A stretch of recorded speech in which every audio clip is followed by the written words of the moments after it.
ကျွန်တော်ဒါလေးဒီလိုနော်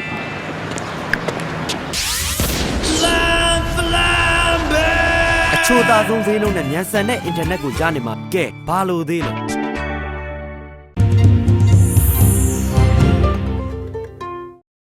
အိမ်မှာတယောက်တည်းရှိတဲ့အချိန်ပဲဖြစ်ဖြစ်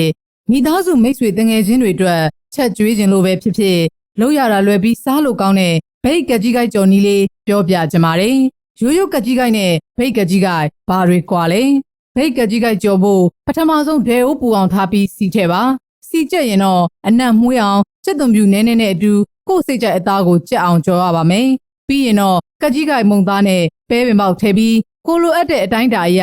စားအချို့မှုန့်ငရုတ်သီးတို့ကိုထည့်ရပါမယ်ဘိတ်ပအုံးရည်စရောပဲထည့်ပြီးတဲ့နောက်ကြက်ဥအုပ်လိုက်ရင်တော့ဘိတ်ကကြီးကရပါပြီပထမဦးဆုံးအဲ့ဒီတက်ကိုပေါ့နော်ပူခံလိုက်တဲ့ဦးဆုံးပူသွားလို့ရှိရင်စီထက်မယ်စီထက်ပြီးတော့မှ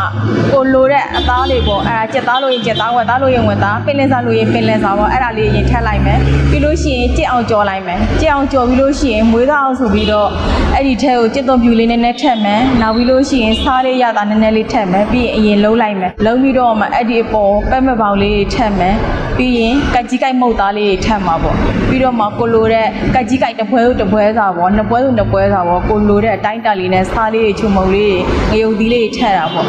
အဲ့ဒါလေးရင်လုံးလိုက်တယ်နောက်ပြီးတော့မှအဲ့ဒီဖိတ်ပအုံးကြီးလေးပေါ့အဲ့ဒါလေးထည့်တယ်ထည့်ပြီးတော့မှအဲ့ဒါကိုကြော်တာပေါ့ကြော်ပြီးတော့မှစတော်ဘဲပေါ့အဲ့ဒီစတော်ဘဲလေးထည့်လိုက်တယ်စတော်ဘဲထည့်တာကျတော့ဆိတ်သွားတာပေါ့နော်ကိုက်ကြီးကိုက်ရတာဆိတ်သွားတာပေါ့အဲ့လိုမျိုးစစ်စစ်လေးနဲ့အဲ့ဒါထည့်ကြော်တာပေါ့ပြီးတော့မှအဲ့ဒါကိုကိုလိုချင်တဲ့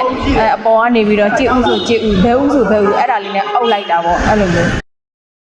ရန်ကုန်ကကြီးကိုက်တွေကတော့ရှာလကာရည်တွေနဲ့ကြော်လေးရှိပေမဲ့ဘိတ်ကကြီးကိုက်ကတော့ဓနိပင်ကအချင်းဖောက်ထားတဲ့အရေးနဲ့ကြော်ရတာဖြစ်တယ်လို့ဒေါ်ထက်ထက်ကရှင်းပြပါတယ်ဘိတ်ကကြီးကိုက်မုံသားဟာစံချမ်းကိုအသုံးပြုထားတဲ့အတွက်မုံသားထူလို့ကြော်လို့အဆင်ပြေပြီးရန်ကုန်ကတော့စံကြောနဲ့လုပ်တဲ့မုံသားသုံးလို့အပင်တွေပြက်ကုန်တတ်တယ်လို့ဆိုပါတယ်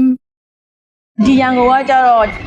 ဘယ်လိုပြောမလဲရှာလကာကြီးကကြတော့အခြားဗီနီကာတို့ဘာလို့အဲ့လိုမျိုးနဲ့ကြော်တာပေါ့နော်ဒီကကြတော့ဘိတ်ကနေထွက်တဲ့အဲ့ဒီဒနိပင်ကနေလှုပ်ထားတဲ့အချင်းဖောက်ထားတာပေါ့အဲ့ဒါနဲ့ထက်ကြော်တာပေါ့အဲ့လိုမျိုးကကြီးကိုက်မုတ်သားကတော့ကွာခြားတာပေါ့နော်ဟိုကကြတော့ဆန်ချမ်းကိုအဓိကထားပြီးတော့သုံးတဲ့အတွက်ကြောင့်မုတ်သားထူတယ်ထူလဲနောက်ပြီးလို့ရှိရင်ဘယ်လိုပြောမလဲကြော်ရတာလဲအဆင်ပြေတာပေါ့လုံးဝအပင်ပြတ်တာလို့ဘာလို့မရှိဘူးဒီကကြတော့မုတ်သားကဆန်ချောကိုသုံးတဲ့အတွက်ကြောင့်မုတ်သားပါတယ်ပါပြီးလို့ရှိရင်အပင်လေးတွေပြတ်တာပေါ့နော်အဲ့လိုမျိုးတွေအခုအဲ့ဒါလေးကြတော့ကကြီးကိုက်မုတ်သားကိုအော်ဒါမှာပြီးတော့လှုပ်တဲ့အတွက်ကြောင့်နည်းနည်းတော့ကိုလိုချင်တဲ့အတိုင်းတာတစ်ခုတော့ရတာပေါ့နော်အဲ့လိုမျိုးတွေ